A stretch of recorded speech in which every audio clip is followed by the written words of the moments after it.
श्री स्वामी समर्थ. जयशंकर. आपल्या मराठी वर्षात सुमारे 3 वर्षांनी येणारा अधिक मास सुरू आहे. अधिक मास हा अतिशय शुभ आणि पवित्र महिना मानला गेलेला आहे. आता हा अधिक मास सुरू झाल्यानंतर पहिल्याच गुरुवारी गुरुपुरुषामृत योगाचा अत्यंत चांगला योग जुळून आलेला आहे. गुरुपुरुषामृत योग म्हणजे काय? गुरुवारी पुष्य नक्षत्र आले तर त्या दिवशी गुरुपुरुषामृत योग हा येत असतो. हा योग खरं तर सर्व कार्यासाठी शुभ समजला जातो.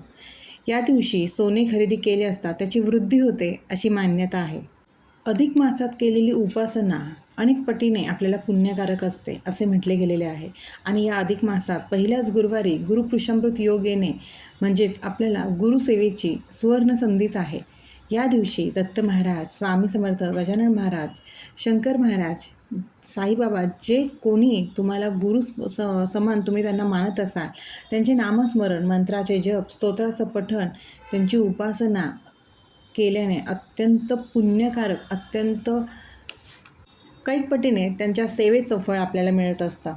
गुरुपुरुषामृत योगात सोने, चांदी हे दागिने खरेदी केले जातात. गुंतवणूकही करणं यामध्ये शुभ मानलं गेलेलं आहे. गुरुपुरुषामृत योगाच्या दिवशी लक्ष्मीची सेवा करावी, तिच्या स्तोत्राचं पठण करावं. यामुळे आपल्या जीवनात सुखसमृद्धी येते. लक्ष्मी देवीच्या कृपेने धनप्राप्ती होते असं म्हटलं जातं. आणि त्यात हा अधिक मासाला पुरुषोत्तम मासही म्हणतात. म्हणूनच या महिन्यात आपण भगवान विष्णूंची सेवा करत असतो. म्हणूनच आपल्याला लक्ष्मीची सेवा तर करायचीच आहे, पण त्याबरोबरच विष्णूंची सेवाही करायची आहे.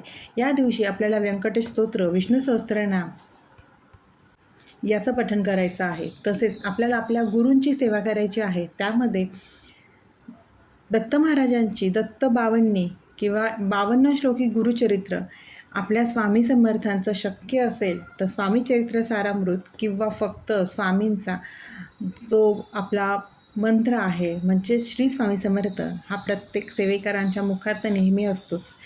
ज्या कुठल्या गुरूंना तुम्ही मानत असाल, साईबाबा असू दे, शंकर महाराज असू दे, गजानन महाराज असू दे, त्यांचा मंत्र जो आहे तो आपल्याला सतत नामस्मरण करायचं आहे.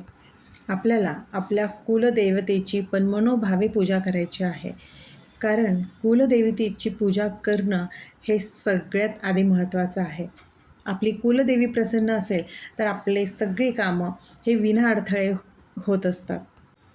या शुभदिनी जी काही साधना, संकल्प, जप, पूजा अर्चा आपण करतो त्याच्यासाठी हा उत्तम असलेला काळ आहे. आणि त्यामुळेच आपल्याला ह्या गुरुपुरुषामृत योगाच्या दिवशी जी काही सेवा करता येत असेल, मान्य आपल्याला या धकाधकीच्या आयुष्यात सगळं करणं अशक्य आहे, पण ज्या काही आपल्यासाठी आपण खूप काही स्तोत्र म्हणा, पारायण म्हणा करू शकत नाही, पण काही स्तोत्र असे आहेत की जे आपण अगदी कमी वेळेत त्याचं पठण करू शकतो, त्याचं वाचन करू शकतो. त्यामुळेच जे आपल्याला आपल्या वेळेनुसार शक्य आहे ना त्या गोष्टी कराव्या. अगदी नाहीच जमलं तर आपण नामस्मरण हे तर नक्कीच करू शकतो. अधिक मासात गुरुपुरुषामृत योग येणं हा दुग्ध शर्करा योग आहे. त्यामुळेच जशी जमेल ना तशी भगवान विष्णू, लक्ष्मीची सेवा, जिथे विष्णू तिथे लक्ष्मी असतेच. त्यामुळे लक्ष्मीला प्रसन्न करायचं असेल तर विष्णूची सेवा कराच. आणि विष्णू लक्ष्मी ह्या दोघांचीही सेवा करून आपल्याला आपल्या गुरूंची सेवा करायची आहे. अधिक मासात दानाला अत्यंत महत्त्व आहे आणि त्यात उद्या गुरुपुरुषामृत योग आहे. तर या दिवशी तुम्ही पिवळे वस्त्र, पिवळी मिठाई किंवा पिवळी फळं हे दान करू शकतात. एखाद्या गरजू व्यक्तींना अन्न, वस्त्र किंवा तुम्ही आर्थिक मदत जे तुमच्या क्षमतेची असेल त्या पद्धतीने करावी. सोन्यासारखा काळ आलेला आहे हा. अमृत योग, सिद्ध योग देखील याला म्हणतात. आणि ह्या अमृत योगाचा प्रत्येकाने लाभ घ्यावा.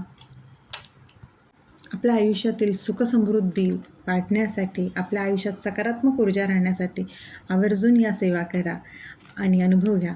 साहजिकच आपल्याला कष्ट आणि कर्म हे करणं गरजेचं आहेच, कारण का कष्टाला आणि कर्माला पर्याय नाही. आपले स्वामी आपले कर्म बघतात, मग आपली भक्ती बघतात. कारण का स्वामींनी आधी कर्मयोगाला महत्त्व दिलेलं आहे आणि त्यानंतर भक्तियोगाला. अधिक मास गुरुपुरुषामृत योगाचा सुवर्ण योग, ह्या दिवसात आपल्या भाग्योदयाचा शुभ काळ आहे. त्यामुळेच याच्या मध्ये तुम्ही साधी सोपी सेवा करा, नामस्मरण करा, पण आवर्जून करा. आपल्या सद्गुरूंची आणि माता लक्ष्मी आणि विष्णूची तसेच आपल्या कुलदेवतेची सेवा आपल्याला करायची आहे. श्री स्वामी समर्थ. अशक्य ही शक्य करतील स्वामी, अशक्य ही शक्य करतील स्वामी.